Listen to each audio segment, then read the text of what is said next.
Незримо кроки тануть вдалині, і кожен з них вагою в вічність.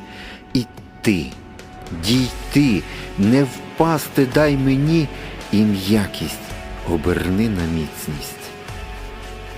Малює дощ в калюжах свій портрет, круги, патьоки, кольорові плями, ховає водами примари силует, з брудного листя клеїть орігамі. Змією ніч сповзає із дерев, ховаючись в глибокій чорній тіні, глумиться тишею, а потім сходить в рев, кидаючись зненацька нам на спини. І знову цей брехливий календар, що цілий рік показує нам літо, мов добрий злодій, що приносив дар. А може, крадькома збирав він мито? Рядки імен у світлі ліхтарів написані дощем і скріплені печаттю.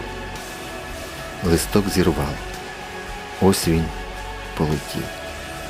І тихо ліг, огорнутий печаль. У двері стук, але насправді тиша.